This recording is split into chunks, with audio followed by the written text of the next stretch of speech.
Hey guys, welcome into the Bear With Us podcast. I'm Jack. He is Frank, coming at you again with another episode talking about whatever the hell we're talking about. Talking about some Bears free agency news. We got some, we're finally doing our rookie quarterback rankings. I know everybody is just jumping out of their seats when they heard that. They're just like, oh fuck, all right, today's the fucking day. But no, it'll be good to talk about that for dynasty purposes, right? I may have the number one overall pick in a rookie draft. Who do I want? Who am I going to go with? Maybe Frank can convince me who to draft. I have my own ideas, but maybe Frank will strike some gold here. We'll have to see. But Frank, the Bears made some moves, and I feel like we should talk about a couple of them. What do you think? I'm excited about it. I'm ready to talk about them. All right. Well, let's talk through it. The Bears released Trevor Siemian and signed P.J. Walker, formerly of the Carolina Panthers, to be the backup to Justin Fields. Do you like that move? I do. Obviously not groundbreaking by any means, but that to me signifies that they're ready to sort of take another step within this offense and with Justin Fields' development. And what I mean by that is last year when we talked about Trevor Siemian, his clear job was to be there and help Justin learn the offense and be more of a clipboard quarterback type of guy.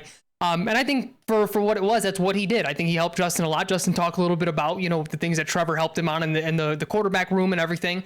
But to me now, this says hey, we don't really need that for Justin anymore.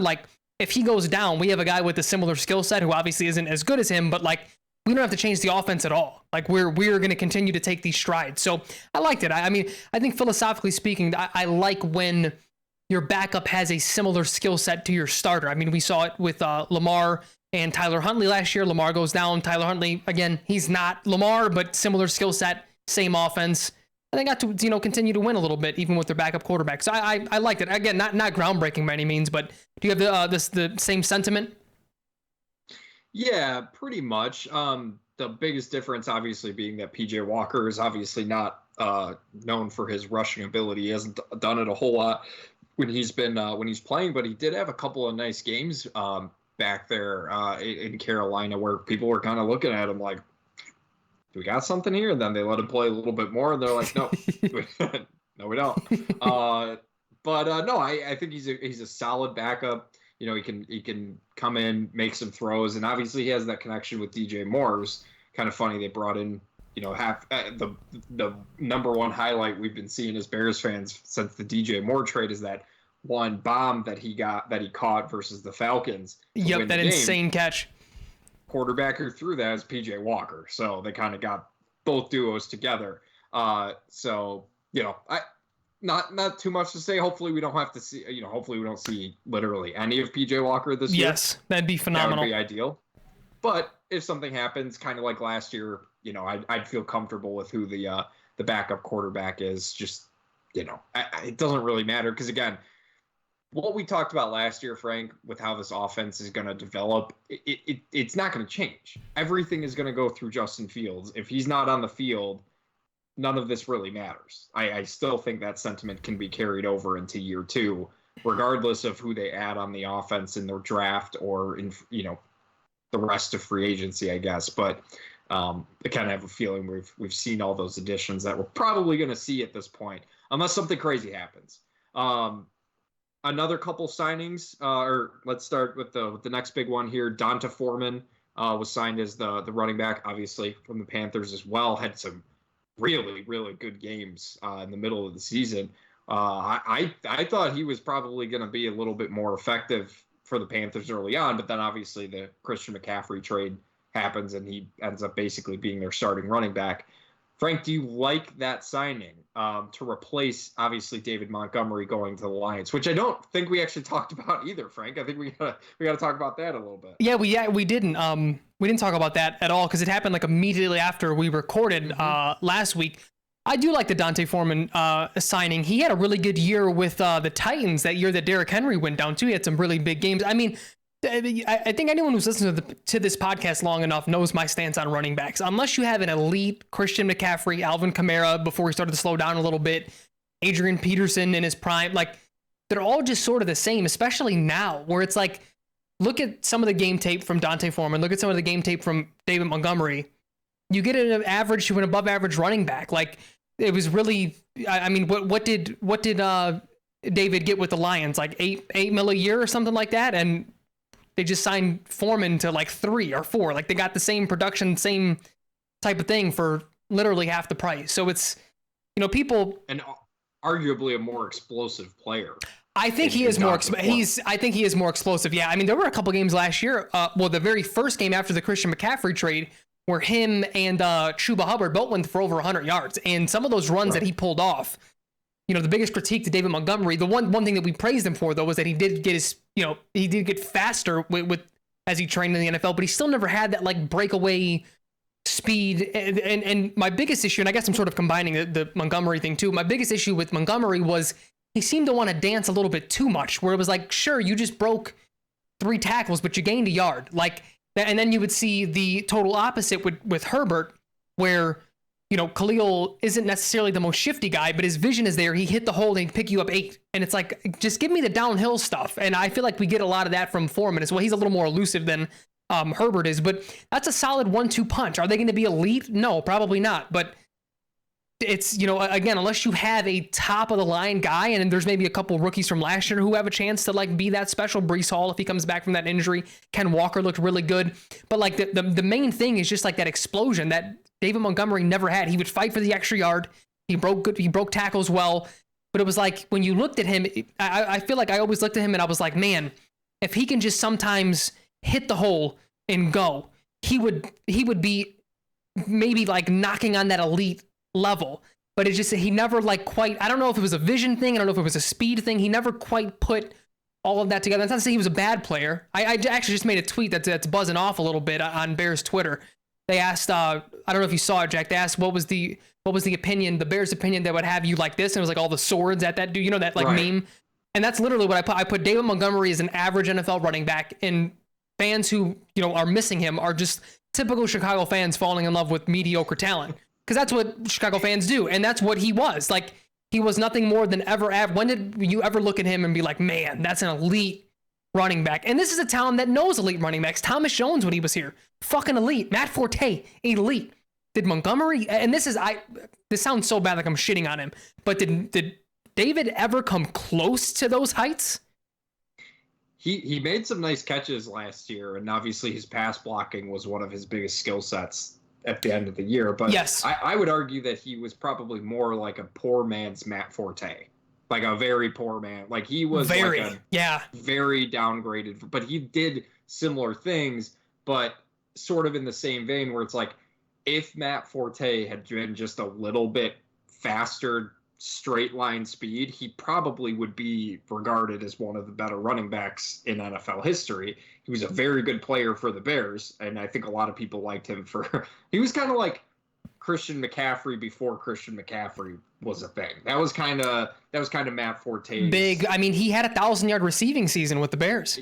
Exactly. And David Montgomery had similar skills. He was where I'm going with this, Frank, is I like the Donta Foreman signing for the very same reason that I like the PJ Walker signing. Him and Khalil Herbert are really not that dissimilar. They both kind of have very explosive ability. Where they're really going to need to add, and I'm curious to see how they do that, is they're going to need to add a pass catching running back. They did sign Travis Homer, but he's more of a special teams guy. And better in blocking too. So he might be your third down running back, on passing downs, things like that. But they're going to need to, they're going to draft another one. They're going to draft another one in the 5th or 6th round, probably. But Jack, it's funny that you say that though, because after they signed Travis Homer, the guy that I thought that the Bears were going to go after was Jerick McKinnon. I thought he would have fit that sort of pass catching mold, third down and long. And I guess he just didn't have interest in him, or maybe the price was, I don't think he signed anywhere yet. Maybe his asking price a little too high right now. Yeah. Well, I mean, he was unreal in Kansas City. I'd be surprised if they didn't bring him back next year. Fair. And Tristan Ebner is still there, but I was more disappointed with Tristan Ebner than I thought I would be. I expected a little bit more of the pass catching ability, and he looked more like a fullback, honestly. That was the weird thing, because even seeing him on special teams last year, like we saw his college tape, we didn't scout him coming in, but once he got drafted to the Bears, we're like, man, this guy's got a little Tariq Cohen in him, and he's quick and he's fast. When you saw him on an NFL field, none of that was there. I don't know if it was just, you're stepping up and you're playing the big boys now and you just don't look as fast, but man, he just like lacked that it factor that he had in college. And it was never to say he was going to be like elite, but like to be a good third down back, to be a good pass catching back. Like I thought he had that coming out, and woof, he didn't have any of it. And it also looked like he gained a little bit of weight though. He looked a little. I think they may have been like, hey, you might have a better chance of making this team if you play fullback or something. Maybe, but you know what though, Jack, that's the one thing though that we asked, like, where did Montgomery's speed go? Maybe this regime likes bigger backs, because Montgomery looked a step slower last year too versus what he did in Nagy's last year. Hurt all the time. He's always hurt. He was always hurt. I never really understood the love that Bears fans had for David Montgomery out as a player. As a person, he seemed like a really good dude. Yeah, good dude. But like, never, I don't know. He just, I agree with you. Never really hit a certain note for me or anything. Dude, but that's what Chicago fans love. They fall in love with mediocre talent, and they just like can't let them go, and they get so pissed when the team moves away from them. Talk about Kirk Heinrich one more time to my face, we're gonna have problems. All right. Okay, but to at least throw a bone there, he was a really good leader in the locker room. For as much as I thought, for as average as I thought he was. For as average as he was, he was a really good presence in that locker room. You and I are going to have a discussion after this podcast is over. But we're going to call it the Bulls. Let's see. The Bulls Stampede. Bulls. There you go. We're working it as we're talking. No, I agree. What I do like about Donta Foreman is when he was asked why he signed with the Bears, like what's exactly your role going to be? He's like, I want to be the lead guy. Because it doesn't do my team any good if I'm just like, I'm a backup running back. Like, no, he's like, I'm because that's the thing that I think Bears fans are sort of, I think they understood it a lot more than I think I gave them credit for, which I'm really happy about. Because we didn't all, I assume Bears fans would just basically be giving the crown to Khalil Herbert and being like, okay, he's our running back one. No, I think Bears fans kind of, when Austin Eckler was made available, with Derrick Henry, I've seen people talking about wanting to bring Derrick Henry in. Well, that doesn't necessarily make sense. I think there is a clear understanding that running back room isn't just set, right? It's not going to be a Khalil Herbert just given the opportunity because he's there. He was also a 6th-round pick. There's still upgrades you could potentially make, and that's why I like this signing a lot. I know we've spent a lot of time talking about Donta Foreman. Montgomery, the David Montgomery thing, which signing with the Lions, I think it was 6 years, $6 million. It was 3 years, 6 mil, so $6 million, which I wouldn't. I'm fine with them letting him walk. I am too. I mean, if he was better, I would have loved to pay that. But again, like outside of the pass blocking thing, that was the only reason that I brought up ever even keeping him, is that you want to protect Justin as well as you can. But again, are you paying $6 million when like the only elite thing that you do is pass blocking as a running back? But the one thing I will say, last thing about the running backs is I do want this regime to figure out how to use 2 running backs. They didn't show the ability to do that last year. When Montgomery when he got hurt, Herbert played really well. When Montgomery came back, they only leaned on Montgomery. I don't like that. We're in a league right now that you can use multiple running backs and use them really well. And I think that adds a different layer to an attack that a defense has to account for. And, that was sort of our critique with Matt Nagy as well. And, last year just being what it was, you can sort of write it off. But if I don't see that this year, that will be a mark of a disappointment to me, for me, to be honest with you. Because I do think we're going to have to look at like smaller things of improvement again. I don't think they've done enough for them to be a 10-11 win team as it stands. Maybe they crush the rookie draft out of the ballpark, but I think we're looking at like 6 wins, 7 wins, and if that is the case, we want more progress from Justin. But you talk about looking at the coaching staff, that's going to be one thing I'm really looking at. Whether or not you sign a Jerick McKinnon type or you draft a running back, your running back room is and should be diverse. You have to use everyone in there because that's just how you use running backs these days. There is one thing that, it's kind of interesting, and obviously the coaching staff hasn't had an opportunity to really do anything on their end. But to me right now, Ryan Poles has kind of given us the exact offseason you and I had really been hoping for. Just a lot of smart decisions with how they're using their money. I understand Bears fans have, are upset regardless of what happens that we haven't signed, Odell Beckham and, every right tackle available and this and that. But again, it goes back to something you and I have been talking about when it came to the trade for Chase Claypool and the trade for DJ. Everything he's done so far, I've not once been like, I just don't get that.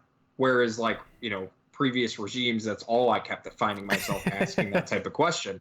But what did we ask him to do? Not spend a ton of money on David Montgomery. Ryan Poles didn't do that. He signed a cheap running back. He understands the positional value. He's not trading up for a running back in the third round yet, obviously, for David Montgomery, when you and I don't really Ryan Poles seems to really understand how the modern NFL works. Can he build a winning team, and did he hire the right coach to bring all that together? That still remains to be seen. But at this point, I feel it's so refreshing to have a GM not necessarily be aggressive, because we obviously had that in previous years. Ryan Poles is being aggressively smart. That's how I would phrase it. He's just doing things that make sense. And maybe they don't all work out, right? Like last year, none of his signings worked out, but so far everything he's done has really made sense to me. Do you also kind of feel that same way? Yeah. The one thing that he has stood by, and I believe him, is that he sets a board for free agency. And he's not budging off of that. He puts people in certain money buckets, and it's like if we get past that, it's a no-go. We can't do that. And to me, that's the most responsible way to build a team, especially because the Bears aren't in a position to say, hey, we're a nose tackle away.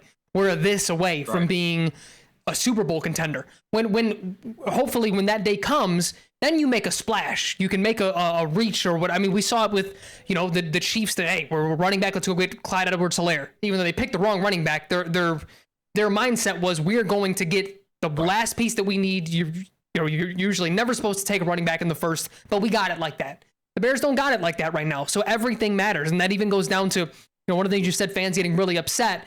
And I can't say that I felt dissimilar. But once he sort of talked about like scheme fit mattering and not only just money, because they could have afforded Orlando Brown. They could have afforded some of these guys, but are they the right scheme fit? And that was the one thing that, I saw some people tweeting, and when you get into like niche Twitter, it becomes less of like Lemicki and becomes like real good conversations. And I saw a little bit on Reddit as well. And people were just saying like, yeah, like I did really want Orlando Brown, but I'd be remiss to say like, I know what the fuck the actual scheme is. Like we only know things from a fan perspective. So like the fact that Ryan Poles is making a note to make sure like, hey, like that's why we didn't do that. And it made me feel like Ryan Pace almost like looked at names, because there were a lot of times where we signed a big name and they didn't perform, and it's like they probably weren't the best scheme fit. He just like saw stats and like didn't account for things and just sort of signed him, and it didn't really work that way. So that is refreshing to have someone that's that's sort of staying the course for what his goals were. Yeah, I think that's a great point. Absolutely, scheme fit is absolutely huge, and you and I said before the offseason started, do not be surprised if not all $100 million is spent this offseason. Yep. Right. And if he did that, I would probably be way more upset than I am about who he didn't sign. I'd probably be like, that's just not what he talked about. It's not the way he talked about building. He's sticking to his convictions. You're absolutely correct. No real big wide receiver upgrades right now. I really don't see that happening outside of maybe the draft. We did see Elijah Moore get traded to the Cleveland Browns for basically, it was him and a third for a second, which, Bears fans might see that and be like, why didn't we take a shot? We did just trade for Chase Claypool with that second round pick. But Frank, like, just kind of looking at the names themselves, I mean, this potentially has to be one of the best wide receiver groups the Bears have had. I mean, since what, 2013? Yeah, that Alshon and Alshon and Earl Bennett, right? Yes. That's a long fucking time, dude. That's 10 years. It is. It's a very long time. Yeah. No, you're right. But you know what though? The thing is, I would also say that price wasn't steep for Elijah Moore. I think he's a really good talent. I will say, I would assume Poles, looking at the rest of his depth chart, and seeing that Elijah got pretty upset last year when he was no longer wide receiver one, his quarterback didn't have the ability to spread the ball. Justin, I don't know if is at that point that he can support multiple 1,000-yard receivers just yet. So they also might not even throw the ball that much. And that's what I mean. Like, sure, maybe if DJ Moore wasn't here, if that trade happened and we didn't get Moore, maybe we get like Brian Burns. You take a look at there, but yeah, I don't know if it was a good fit with him being wide receiver 2, depending on what Darnell does, maybe even wide receiver 3. You know what I mean? Yeah. Versus like in Cleveland, he's the clear wide receiver 2. Like, and you have a guy in Deshaun that if maybe even 3. You think so? Donovan. I like Donovan Peoples-Jones. I like him a lot. Yeah, that's fair. Yeah, but I still think the Bears are going to draft somebody in the second round, third round, something like that. They do have to add, because Chase Claypool is not a proven commodity in this offense. No, Darnell but Mooney is not a proven commodity at all. You're right, but if I'm Poles, one thing is for fucking certain. I let last year be a wash, and I sit Getsy and Eberflus down and say, I traded a fucking 2 for this guy. That was the first pick. You play him more than 30% of the reps. Because if I'm going to be proven wrong, God damn it, I'm proven wrong because he's on the fucking field. You know what I mean? Like, that's one thing is for certain. Like, and it's not to stick up for Claypool at all. He didn't perform very well. He had some pretty key drops last year. But, again, you trade that much capital, you make it work for 80% of the reps. And that's where I think, I'm starting to kind of get a disconnect between the front office and the coaching staff, and not necessarily, and that's not necessarily fair to say, because Ryan Poles has obviously had multiple opportunities to do things in the offseason now that I've really liked. The coaching staff hasn't really gotten to do anything, but whereas I'm finding myself being like, oh, Ryan Poles making this decision, it makes a lot of sense. It seems very smart. I just keep going back to sort of what was going on at the end of the season, and even in the middle of the season, I should say, with the coaching staff, where you and I were just like, I'm just not quite understanding the plan. Now, maybe they were just trying to get the number 1 overall pick, and we just didn't quite understand that. But I do want to see a little bit more flexibility, and something that should allow them to do that is the signing of Robert Tonyan, the former Packers tight end. Obviously familiarity with Luke Getsy, but one thing that kind of really stood out to me, Frank, was how Ryan Poles specifically brought up Robert Tonyan's pass catching ability. Mm-hmm. I think him and Cole Kmet might be in for a pretty heavy workload in terms of the passing game, maybe even more so than we saw last year with just Cole Kmet.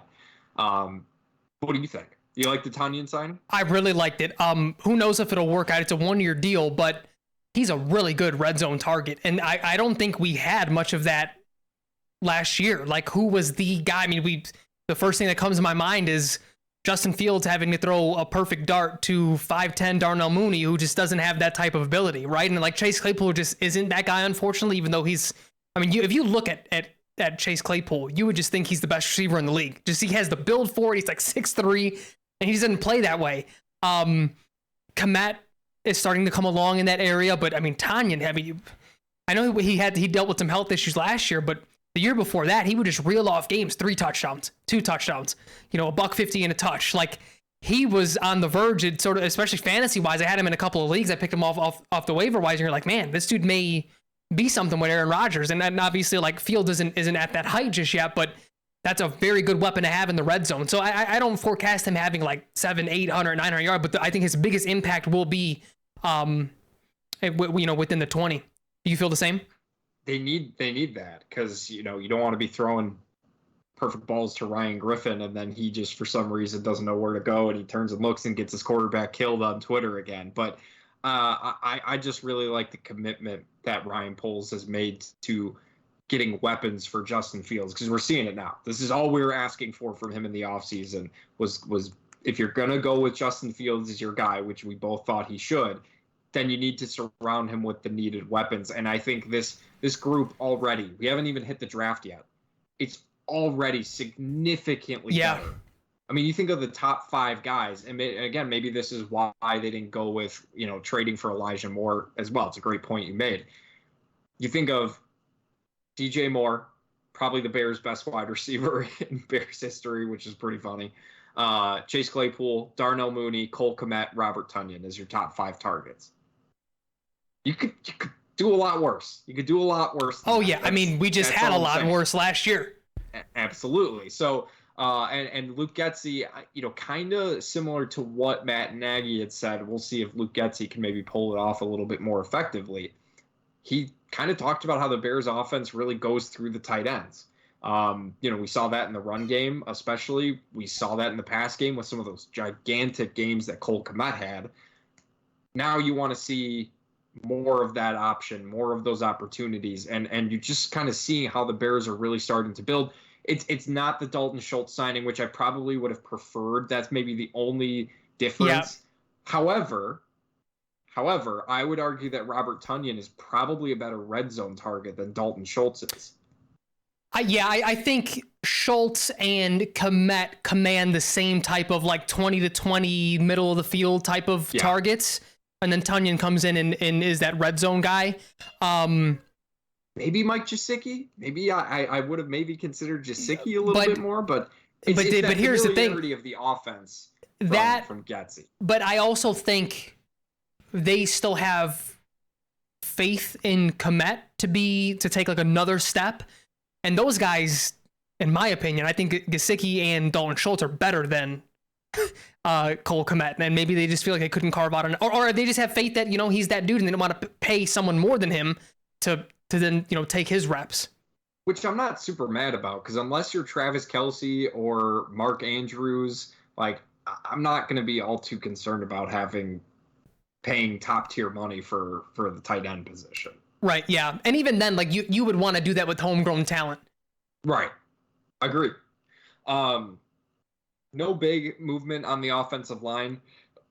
I really think the number 9 pick is locked and loaded to be a right tackle. I just think at this point, agreed.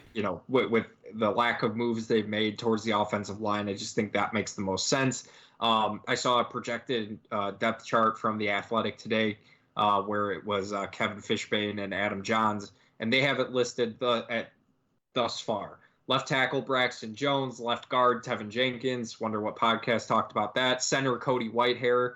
Right guard, Nate Davis. And then right tackle, Larry Borum. Which I don't need to see any more Larry Borum at right tackle. I really think that's where they're gonna go. I just think it makes too much sense. There's good talent. There's gonna be Peter Skoronski, Northwestern tackle. Ohio State, Paris Johnson Jr., and then Georgia's Broderick Jones. Those are the top 3 tackles. They should all be available at 9. There's a Tennessee guy that people are bigging up as well. That are saying if we trade back into the teens with someone, that he would be a really good pick there for right tackle. I forget his name though. You're gonna have options, especially if defensive players, corners, edge rushers. We expect them to go early. One name we haven't talked about, and I don't think Bears fans should necessarily just forget about, is Alex Leatherwood, because he should almost get the same grace that Chase Claypool got. He missed, what was it, a month with mono or something like that? And he lost 15 pounds during that. I mean, he lost a good amount. I don't remember what exactly it was.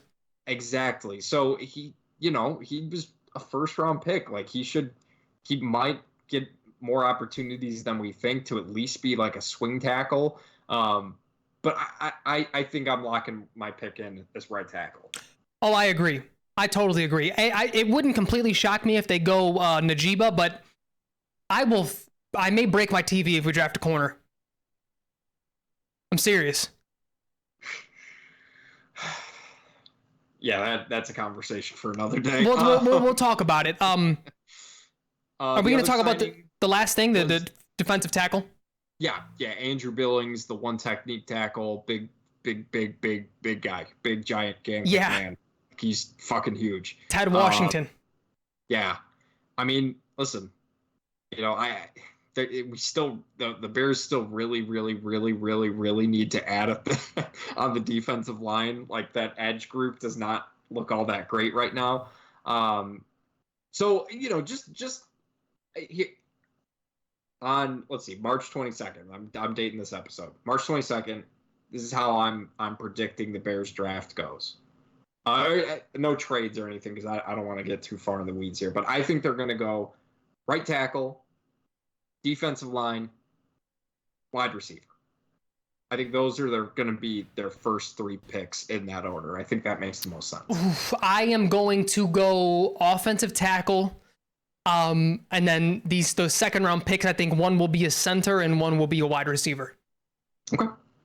But I do think I do think Whitehair will start the year at center, but I think because that's an underrated position when people talk about like adapting to the NFL, because their responsibilities are much more than just blocking. To a point where, depending on what they think about Tev, they may even start the center that they draft at left guard until he's ready to move to center in a year, 2, whatever it is. Yeah. But I think they will take they're going to take a center in the first 3 rounds, I think. Yeah. So really no earth-shattering signings since our last podcast, but they've added some quality players that I think Frank and I are both happy about, not surprised about. I really, gonna be honest, Frank, I really like the Donta Foreman one. I think that could be. Although I was pretty high on him in the offseason last year for dynasty purposes, and it ended up working out fine. But I still think I think he could be a good fit in this offense. It's just a good player overall, and the Bears need more of that. They just need good players everywhere. Agreed. It's as simple as that. Frank, in non-related Bears news, because the Bears don't need a quarterback. However, there are dynasty players that listen to this podcast. I know that for a fact. You and myself are included in that group that do need quarterbacks. And obviously, being one of the most important positions in football, as well as dynasty and fantasy football in general, especially if you're in a super flex 2-quarterback league, you need quarterbacks. You need the best one. And how do you find the best ones, Frank? You ask Jack and Frank of the Bear With Us podcast, because we'll give you the list. Frank, how do you want to do this? Do you want to start at the bottom? You want to work 5 to 1? Or should we just go 1 through 5 and just talk about it? So, oh man, I feel like both of us have been busy, so we really didn't get to plan this beforehand. So the way I broke it up was, I have 2 guys that I think are franchise guys. Do you have these same 2 guys as the franchise dudes? So I think we discussed them. I think we discussed them last. Let's discuss the other, because I think everyone knows who those 2 are, right? Of course, it's fucking Anthony Richardson and Hendon Hooker. Of course, those are the 2. I'm kidding. But we have those 2. We have the 2 guys. Let's talk about the other 3, because I only ranked 5. I looked at some. I clicked off quite a few tape really quick. All right, I had 5 dudes. Really, I think only 4 are going in the first round. So let's talk like 3 through 5. What we think of them, maybe player comp type of thing, and then where we think they have the potential to go, whether it's team or round or what have you. All right, so I'll just list my 3 through 5, and I have a feeling we'll kind of be somewhat similar here. I am going to go with Anthony Richardson as my number 3. Number 4 is Will Levis, and then number 5 is Hendon Hooker for me. Is it pretty similar for you? And then we'll the only one that's flipped for me, I have Will at 3 and Anthony Richardson at 4, because I think and it was really just a push. I like Will Levis's arm talent a little bit better, but I think as an overall athlete, Anthony Richardson is much better. But then it was also a weird thing, because I think Will has the stronger arm, but Anthony Richardson has more touch on his throws. I don't think he has it as strong. It was like some give and take there. But I had Will at 3, Anthony Richardson at 4, Hendon Hooker at 5. For me, just based off of what I was, so there was a game, I believe it was Florida and Kentucky actually, where they played each other. Maybe I'm remembering wrong, but I did try to watch both during the season, and I came away pretty underwhelmed with both, honestly. Listen, Anthony Richardson, the guy we'll start there. He's getting a ton of love for what he was able to do at the combine. He put up numbers that was basically equivalent to, I'm blanking on the tight end from the Falcons, Kyle Pitts. They were very similar scores, and one happens to play quarterback, and that's great. Except for the fact that Anthony Richardson's completion percentage was absolutely fucking horrible last year. I mean, it was rough. The reason I put him at 3 is basically because when it comes to Will Levis, I just don't see him as like the game-changing potential, like the quarterback who will take your team over the top. And if you're drafting early in those rounds, I would rather take you don't have the ability to draft obviously the top two quarterbacks. I would rather take a shot at the guy with the just unreal ceiling than take a guy that I just think you'll be good with for 5 to 10 years. Oh, so I have it flipped a little bit. You think Anthony Richardson has a higher ceiling than Will Levis? I think he does. So I think in terms of superstar potential, yes. So I think Will Levis has a higher ceiling, but a much lower floor. I think Anthony Richardson's floor is way higher than Will Levis. Yes. Because Will, I mean, he's a little bit of an underrated athlete going into here. Because I mean, Anthony Richardson is the athlete of this quarterback draft. He is a phenomenal. I mean, he's getting a lot of Cam Newton comparisons, at least with what he can do with his legs, and I think that's justifiable. I don't think he has as good of an arm as Cam did coming out.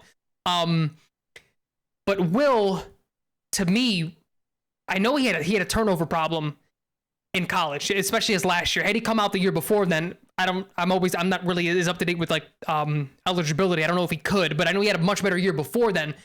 But his arm talent is very, very good. Just pure like tossing the rock. And I think with that, I almost wanted him just to go to the Giants and sit for a couple years and have Dable, take him under his wing, because then I think he'd be really successful. But I think because of that and his ability, like just him being a solid athlete, being able to get out of the pocket, he's not the greatest throwing on the run, at least from what I saw on film. But he can evade pass rush. He's not just like a pocket, like a statue guy. And with his arm talent, I think his ceiling is higher. But that means it needs to be unlocked with someone like Dable, someone like Kyle Shanahan, someone like, Sean McVay, like these guys who can, mold you a little bit. And because he's very rough around the edges. But to me, Anthony Richardson, I mean, you can immediately instill like a rookie season Lamar Jackson offense, and that's a pretty fucking good offense if you do it right. You know what I mean? Like his floor is extremely high. But I just don't know. I didn't see the arm talent really from Anthony Richardson that I saw from even Hendon Hooker before the injury, and obviously from the top two guys who I think are levels above these three that we're talking about. But I think his floor is higher because of the type of athlete that he is. Here's where Anthony Richardson edged out Will Levis for me, and we've just seen this evolution of mobile quarterbacks, dual threat quarterbacks, right? That's all the rage right now. Patrick Mahomes being one of them, of course. Justin Fields, Jalen Hurts, Josh Allen. Those are like right there. Even Joe Burrow got a little shiftiness to him. I'm gonna read you something, Frank, and I think you're gonna find some humor out of it. Will Levis rushing stats from his senior season at Kentucky: 72 rushing attempts for negative 107 yards. Wait, don't they count sacks as rushing stats though in college? They do. But I've never seen negative rushing stats before. I've never seen that before. I've seen it in a game in college, maybe not for a full year. That's fair. I don't. Yeah, absolutely. But I think it's just I didn't see. Here's the thing about Will Levis for me. I had heard he was hyped up going into this offseason per usual. You go from your seat. He didn't take that step that I think a lot of people really expected him to take. And I always get a little bit wary of those types of guys. Now, granted, that could be a multitude of things.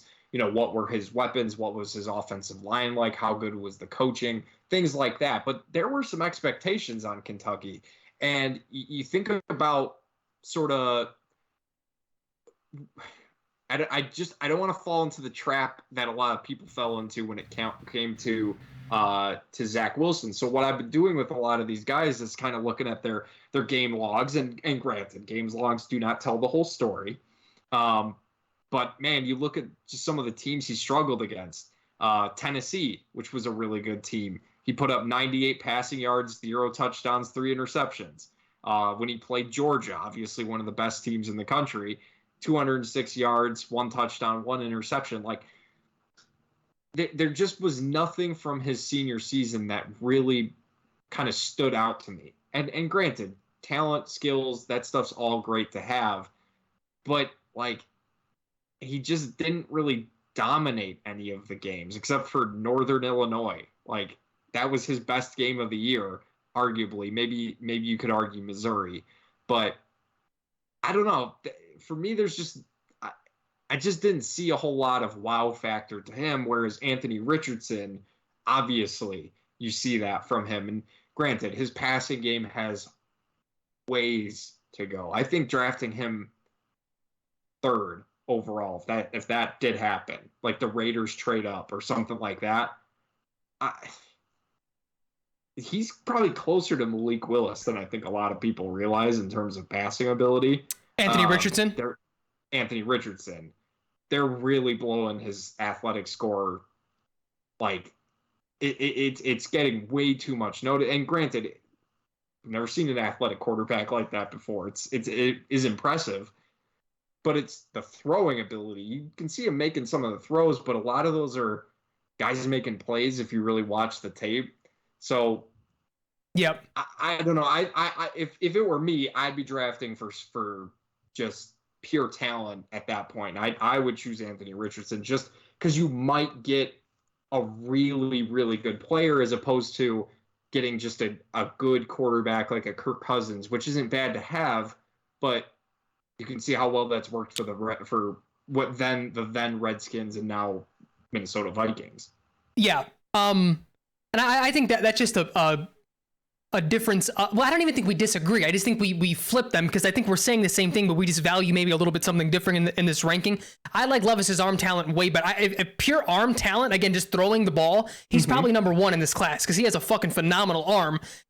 What's going on upstairs isn't always. Yeah, that's what I'm saying. That's who he reminded me of a lot was Jay. I don't think Jay turned the ball over nearly as much in college as he did as Will did. But that's who it reminded me of very much so.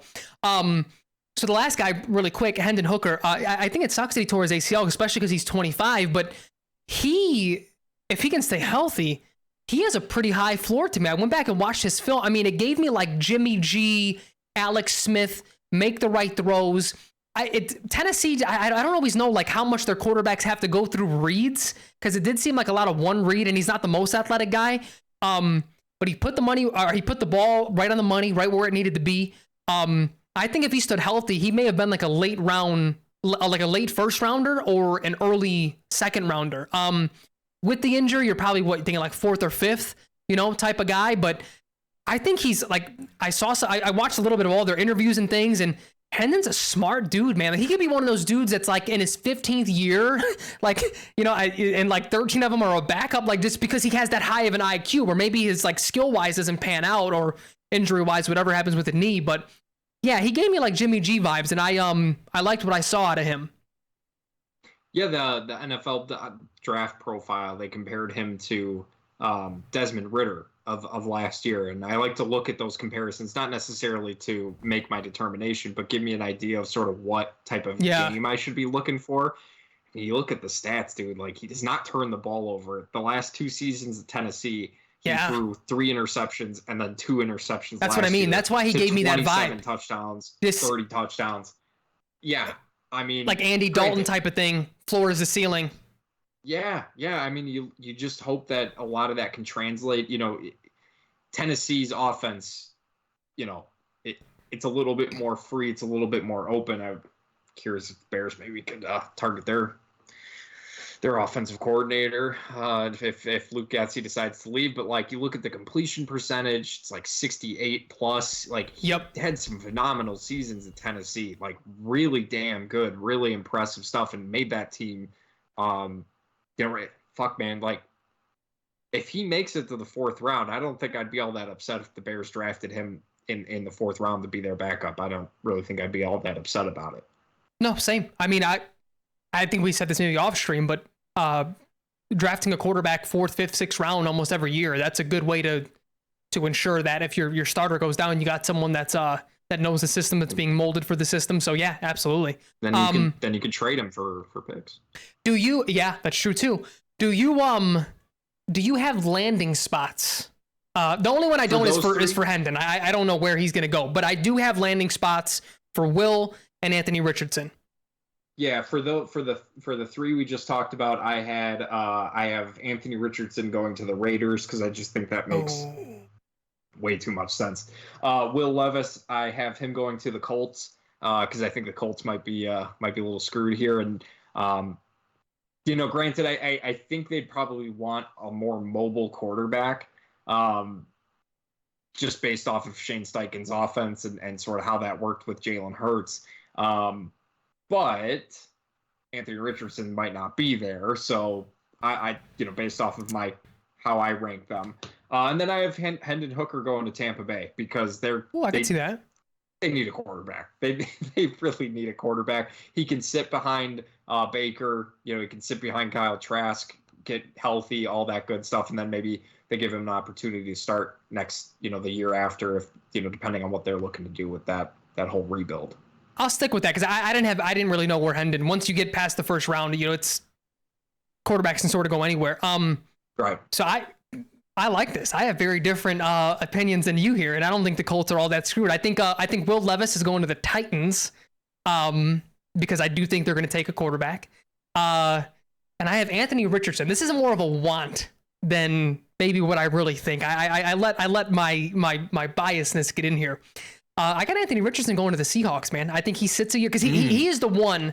Will Levis too, but I think Will Levis has the arm talent to make some plays and have film. I don't know if Anthony is there just yet, but you sit a year behind Geno. I mean, because I think Geno's deal really only is 2 years. And there's a lot more fluff and things, and they have someone was breaking down the contract. You have an out after 2, and you cut him here out of you know how it works. But you let him sit a year behind Geno. And you just sit there and develop, and you got old Pete, who's probably got 15 more years of coaching left in him. I want that a lot because I like the profile of Anthony Richardson a lot. He's a guy that I don't want to see start his rookie year. I want him to go somewhere that allows him to sit, that allows him to learn the offense, and then you go. There are guys, the more that I'm scouting quarterbacks, the more that the Bears have had to, when we had to sort of see what things look like. There are guys who I think need to sit and learn, and there are guys who have the baseline ability, like we thought of Justin Fields his rookie year, that can get on the field right now and then learn on the fly and learn from your own tape. I don't think Anthony Richardson is that. I also don't think Will Levis is that either. The other two that we'll discuss, I think, are that. And I would love to see him. Especially the Seahawks, I think that culture too is just amazing. I think that's a great culture for a rookie quarterback to sit for a year and sort of, feel out the NFL and just get the whole experience. That would be perfect for him, in my opinion. See, that's why I went Anthony Richardson to the Raiders, because he could sit behind Jimmy G. That's a fucking god awful culture, though. I agree, but I do think feels like such a Raiders pick. Doesn't it just feel like a Raiders pick? Yeah, it does, but I don't think they're taking a quarterback. Well, obviously, as you can tell, or maybe you, yeah, because Titans are at 11, Seahawks are at 5. I think you're just gonna hold the fort with Jimmy for a year. I have another surprise team. I think I maybe spoiled it a couple weeks ago, but I have another surprise team that's not taking a quarterback. Let's hear it, because we're not going to get to them today.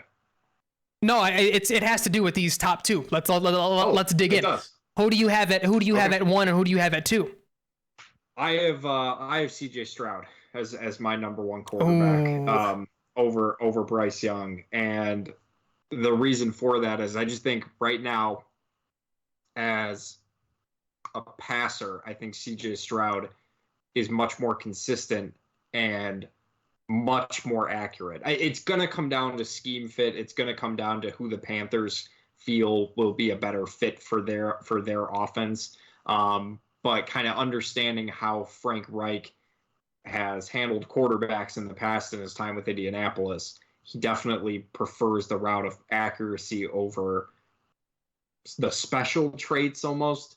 And not saying that accuracy isn't a special trait, it absolutely is. But think of guys like Phillip Rivers at the end of his career. Matt Ryan, of course, Carson Wentz. Carson Wentz was almost more closer to the type of like Bryce Young style than the other two were.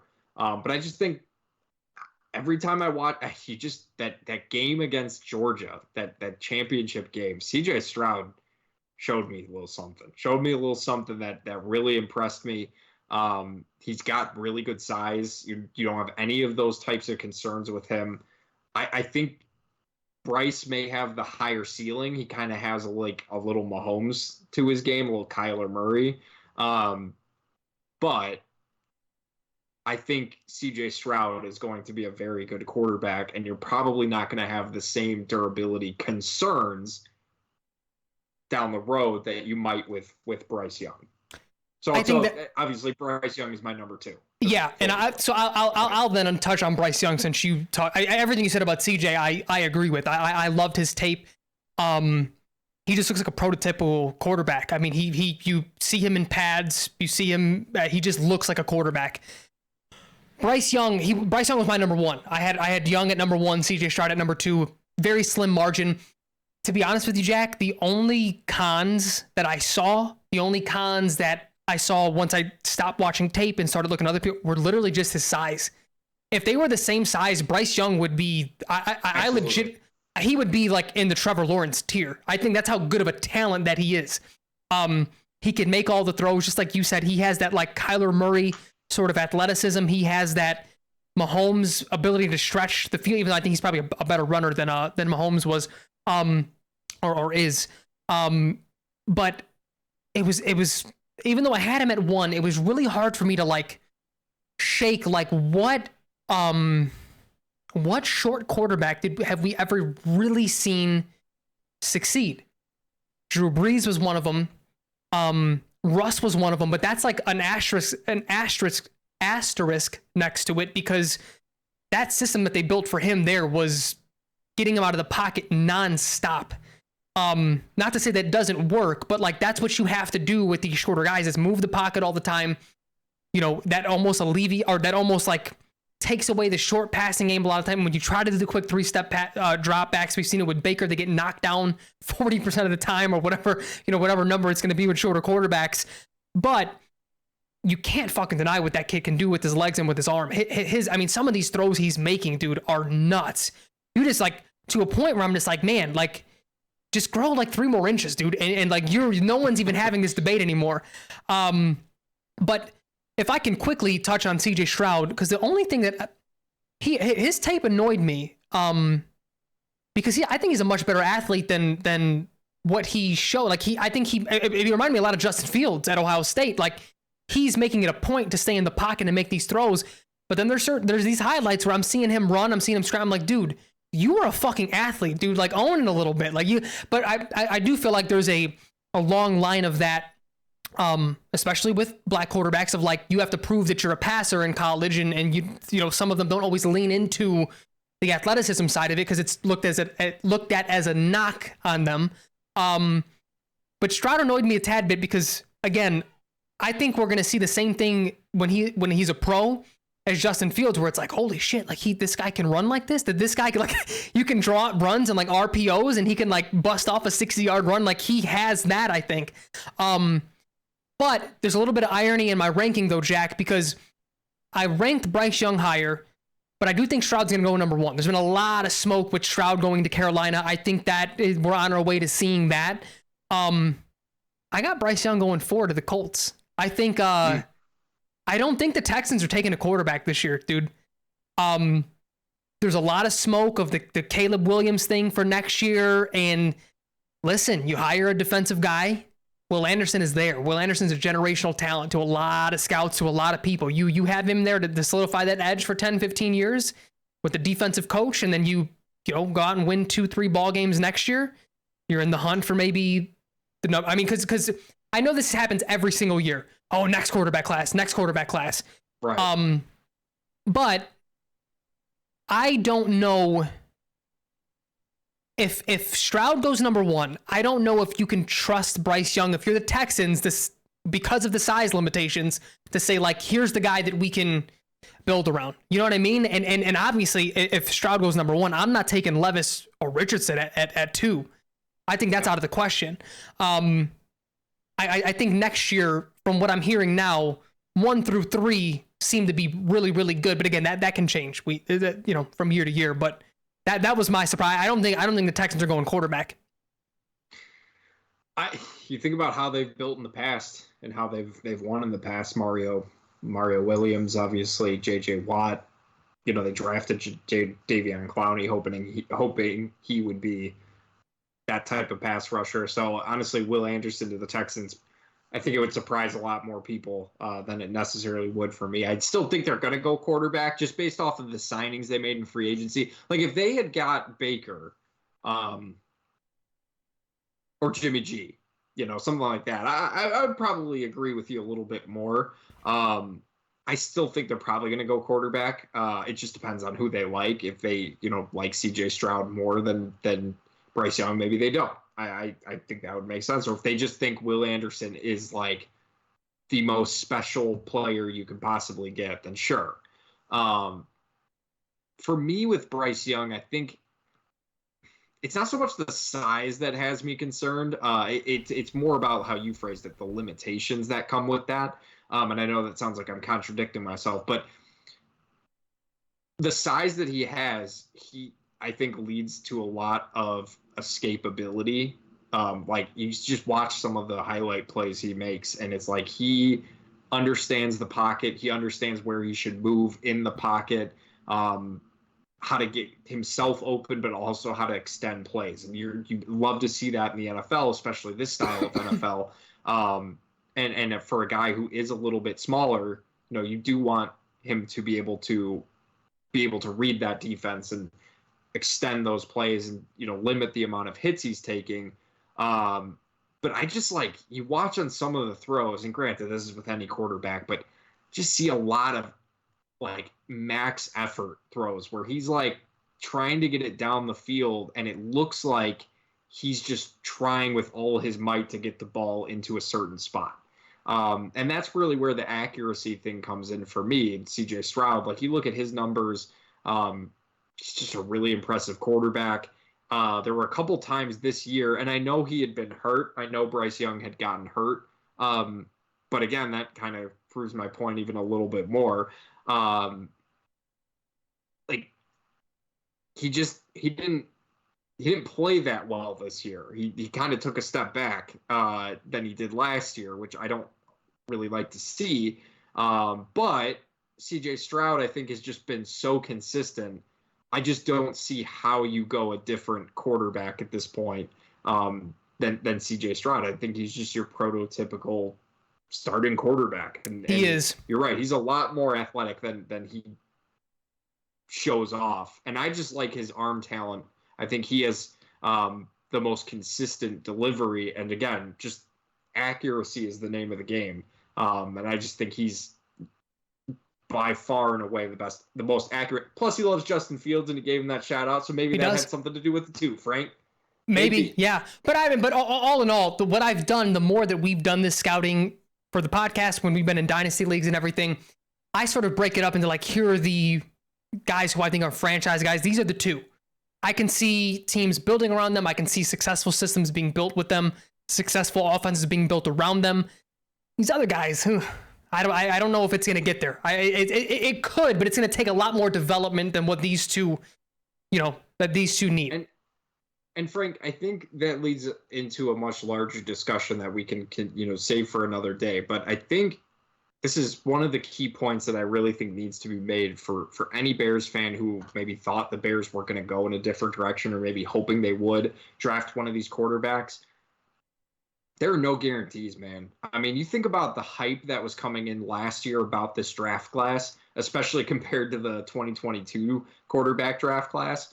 You think about how valuable that those 23 first-round picks were going in dynasty leagues, because you had to have Bryce Young, or you had to have CJ Stroud. And now you're at the point where you're hearing that they're not really even like it would probably still be Trevor Lawrence, Justin Fields, 1-2, and then Bryce Young and CJ Stroud, or however you want to flip that. So, Caleb Williams looks like the next big thing, but who fucking knows? Like, but that, you can't really just assume that these quarterbacks will develop the way that you hope that they do. It's every year with this type of stuff. It's every single year.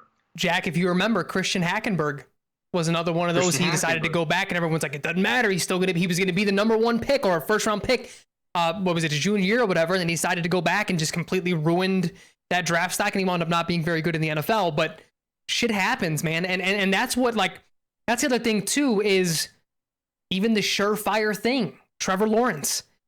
It took him a year and a half to look like an NFL quarterback. Granted, the shit show that was, we know, but I'm just saying, like, even just mechanically, like, I don't think people really understand quarterback isn't that position to just come in. So again, like, Hogan Johns touched on this. A lot of other guys touched on this. So this isn't a new take, but this is just common sense. Once you have a couple of years of development with Justin Fields, sure, like, you're resetting the rookie clock if you stay at number one and pick CJ Stroud, but you're also resetting the developmental clock. You have no idea how these guys are going to not only adjust to the NFL, but how the game speed is going to affect them, how they're going to be able to continue to get better with that. And again, is Justin perfect with that? No, he's far from it, but he has shown improvement there. Whereas we've seen guys who literally never improve. Mitch Trubisky was one. He can't read a defense. It's just he can't do it. That's just his brain doesn't process that fast. And I don't. For me, it's like, I don't know if it's a hard work thing or it's just sometimes you just have it and you don't. You know what I mean? Like, put me out there on an NFL field. I don't fucking got it. I don't think how, no matter how hard I work at it, I just don't think I have it. That's why I'm not there. You know what I mean? Like, and I think that's the same for these guys. So everyone who's, Bears fans who are, we need CJ Stroud or we need CJ, like, sure, they may wind up being better than Justin one day, but this is a crapshoot at the end of the day. You can, like, I think what I've learned to do is, like, scout for physical talent, but then you have to match that physical talent with, full games. What are they doing from snap to snap, not just highlights?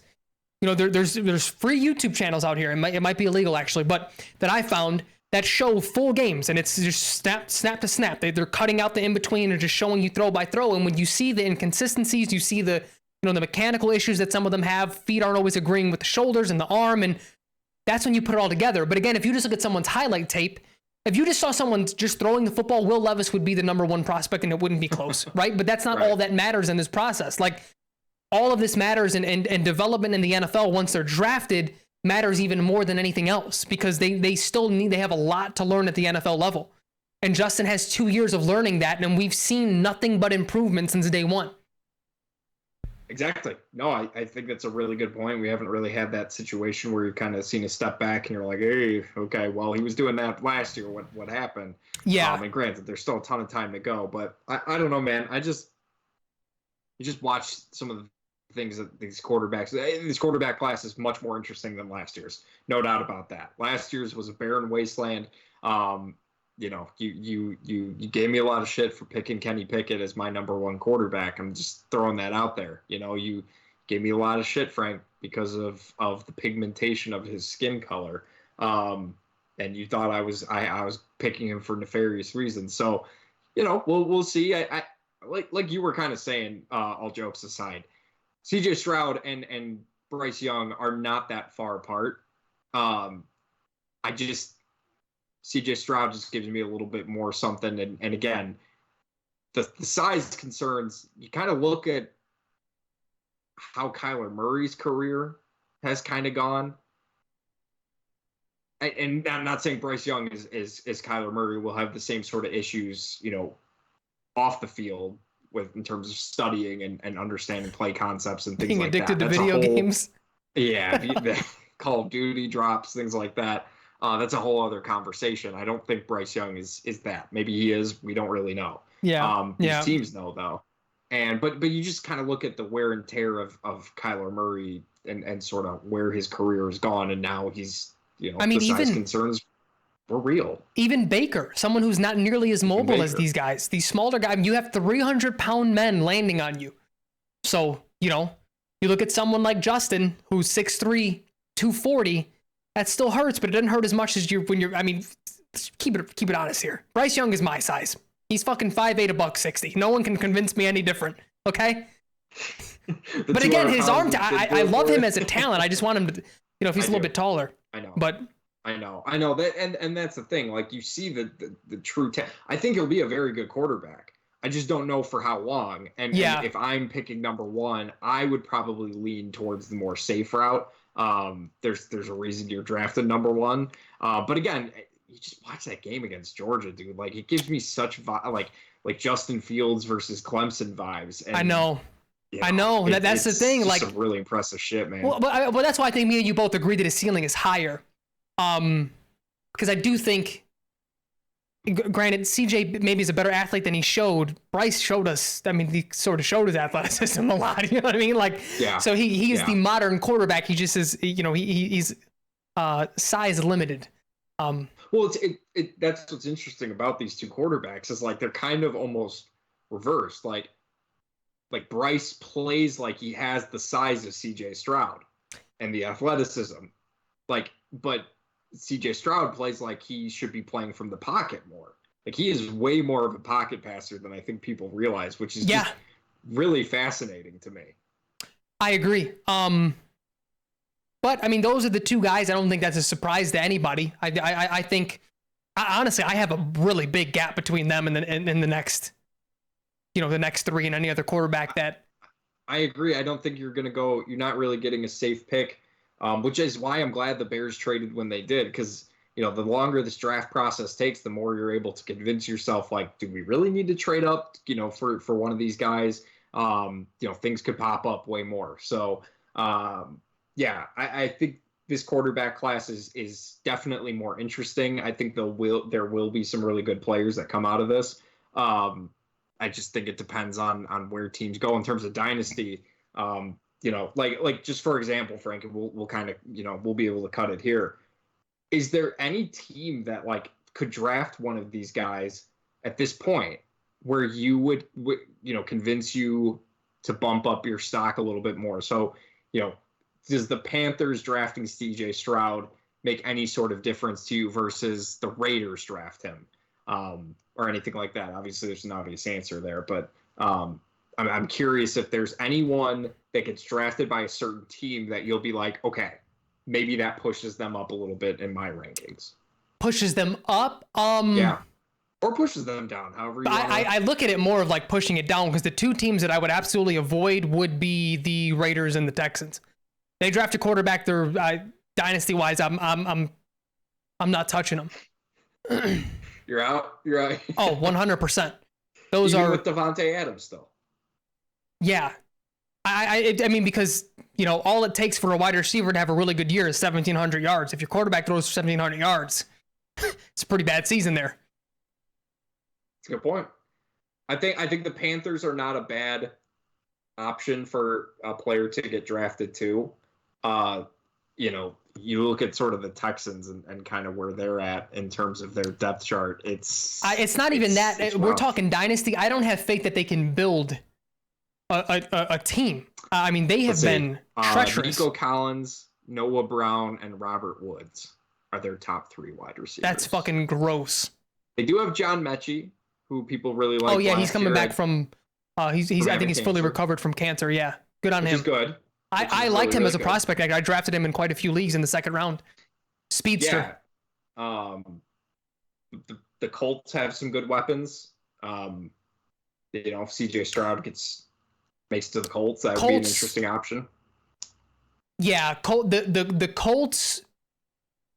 Oh, if it's either Stroud or Young, that would bump them up for me. It may even decide okay, I favor him, for a little while. Let me ask it this way. You have the number one pick, right? You have 1-1. Yep. CJ Stroud goes number one to the Panthers. Mm-hmm.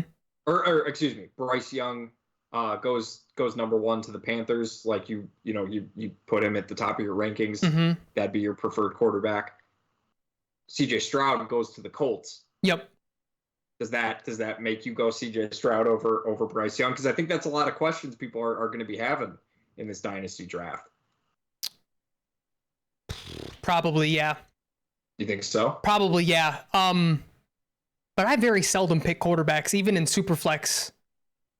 I mean, it also depends on like if I'm rebuilding or if I'm competing. Because if I have 1-1 and I'm competing, I like traded for it, I'm going Bijan probably, to be honest. You get running backs when you compete. You get quarterbacks and super flexes when you're, rebuilding.